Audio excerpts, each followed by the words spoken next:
दोस्तों नमस्कार। हिंदी कुंज में आपका स्वागत है। आज हम लोग बात करने चल रहे हैं वर्तमान समय में कबीरदास जी की प्रासंगिकता क्या है, आज के समय में उनकी काव्य की क्या आवश्यकता है। इस संदर्भ में आज हम लोग बात करने चल रहे हैं। यदि आप हिंदी कुंज चैनल में पहली बार आए हैं तो यूट्यूब पर हिंदी कुंज चैनल को सब्सक्राइब कर लें ताकि आपको हिंदी भाषा और साहित्य की नवीनतम जानकारी प्राप्त होती रहे। जैसा कि हम सभी जानते हैं कि कबीरदास जी हिंदी के महान कवियों में से एक हैं। उत्तर भारत की हिंदी भाषी जनता में तुलसीदास के उपरांत यदि किसी अन्य कवि का काव्य लोगों की जबान पर चढ़ा हुआ है तो वह संत कबीरदास जी ही हैं। कबीर की साखियाँ, उनके पद लोगों को कंठस्थ हैं, जिन्हें वे अनेक अवसरों पर उदाहरण स्वरूप प्रस्तुत करते हैं। कबीरदास जी को जो लोकप्रियता प्राप्त हुई है उसका मूल कारण यह है कि उनके काव्य में अनुभूति की सच्चाई और अभिव्यक्ति का खरापन है। उन्हें जो अच्छा लगा उसका खुलकर समर्थन किया और जो उन्हें बुरा लगा उसका विरोध उन्होंने निर्भीकता के साथ किया। उनका यह खरा स्वभाव लोगों को पसंद आया और इसीलिए वे जनता के कंठहार बन गए। भले ही कबीरदास जी का जन्म आज से 600 वर्ष पूर्व हुआ है, किंतु उनकी शिक्षाएं आज भी प्रासंगिक हैं। यह कहना अधिक उपयुक्त होगा कि आज उनकी शिक्षाओं की आवश्यकता तत्कालीन युग की अपेक्षा अधिक है। उस समय हिंदू मुस्लिम जनता आपस में मंदिर मस्जिद के प्रश्न पर संघर्षरत थी। धर्म के ठेकेदार धार्मिक उन्माद के चूल्हे पर स्वार्थ की रोटियां सेकते थे। वैसा ही वर्तमान समय में हो रहा है।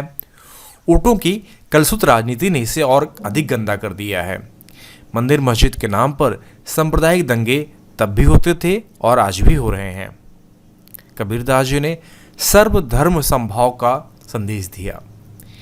हिंदुओं और मुसलमानों के उन दोषों को पूरी निर्भीकता के साथ उजागर किया जिनके आधार पर वे एक दूसरे के शत्रु बने हुए थे।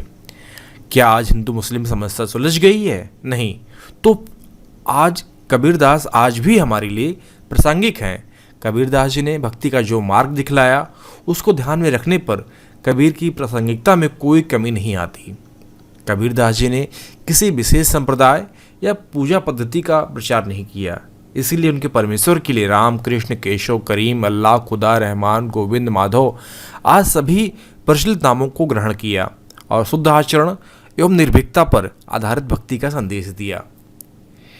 आज विज्ञान एवं बौद्धिकता के अतिवाद से पीड़ित व अतृप्त मानवता के लिए क्या कबीर का भक्ति संदेश शांति और तृप्ति प्रदान नहीं कर सकता? कबीर हिंदी के भक्ति युग में इस दृष्टि से सर्वाधिक ग्राह्य व्यक्तित्व हैं। यहाँ उल्लेखनीय है कि साहित्य अपनी रफात्मकता, आह्लाद व रमणीयता के कारण कभी अप्रासंगिक नहीं होता। समाज में पाखंड, भ्रष्टाचार, अंधविश्वास व रूढ़ियों पर कबीरदास जी ने कुठाराघात किया है। ऊंच नीच के भेद को समाज का कोड बताते हुए उन लोगों को आड़े हाथों लिया जो ऊंच नीच के भेदों की दीवारें खड़ी कर अपना स्वार्थ साधन करने में लगे हुए थे।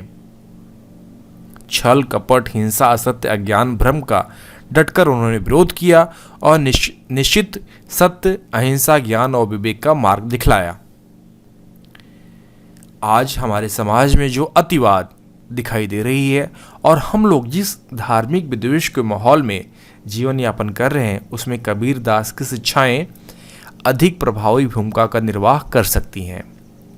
नैतिक मूल्यों का क्षरण आज जिस तीव्रता के साथ हो रहा है और मानवीय मूल्यों का जो विघटन समाज में दिखाई पड़ रहा है उसके विषाक्त प्रभाव को कम करने के लिए कबीर की अमृत वाणी की आवश्यकता बराबर अनुभव की जाती है। समाज में पाखंड आज भी व्याप्त है। दुराचरण की मात्रा घटने के स्थान पर बढ़ी है। छल, कपट, हिंसा, ज्ञान, विद्वेष ने समाज को खोखला कर दिया है। अतः कबीर की प्रासंगिकता वर्तमान संदर्भों में और भी अधिक बढ़ गई है। कबीर ने पाखंड, भ्रष्टाचार, अंधविश्वास और रूढ़ियों पर कुठाराघात किया और उन लोगों को समाज का कोड बताते हुए आड़े हाथों लिया जो ऊंच नीच की दीवारों के भेदों की दीवारी खड़ी करके अपना स्वार्थ साधन में लगे हुए थे। छल, कपट, असत्य, हिंसा, अज्ञान, भ्रम का आपने डटकर विरोध किया और सत्य, अहिंसा, ज्ञान और विवेक का मार्ग दिखलाया। क्या मानव समाज से पाखंड, अंधविश्वास, रूढ़ियां आज समाप्त हो गए हैं? क्या हिंसा, असत्य, अज्ञान और भ्रम में पड़ी मानव जाति आज भी नहीं भटक रही है? तो फिर कबीर अप्रासंगिक क्यों हैं? केवल इसलिए कि वे भक्ति युग में उत्पन्न हुए थे, पैदा हुए थे और आज विज्ञान का युग है। परंतु जब तक समाज में वे द्वेष और दोष और अभाव रहेंगे जिनके विरुद्ध कवि रूप में कबीर ने संघर्ष किया, तब तक कबीर की प्रासंगिकता पर प्रश्न नहीं लगाया जा सकता। अभी कुछ समय से कवियों साहित्यकारों की प्रासंगिकता का प्रश्न उठाया जाने लगा है।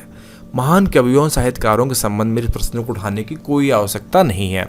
काव्य रूप, शैली, भाषा आदि बदलते रहते हैं, परंतु महान कवियों के काव्य का कथ्य वर्ण जिन तथ्यों, समस्याओं एवं सत्य का दर्शन कराता है, उसकी प्रासंगिकता कभी समाप्त नहीं होती, क्योंकि वे सत्य जीवन के मूलभूत सत्य होते हैं। क्या वाल्मीकि और व्यास कभी अप्रासंगिक हो सकते हैं? नहीं।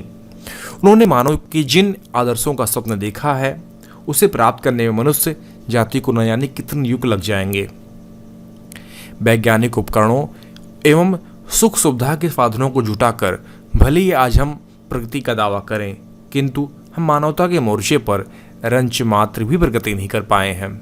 आज भी समाज में धार्मिक विद्वेष व्याप्त है। जाति प्रथा ने अपनी जड़ों को मजबूत किया और समाज में विषमता बढ़ी है।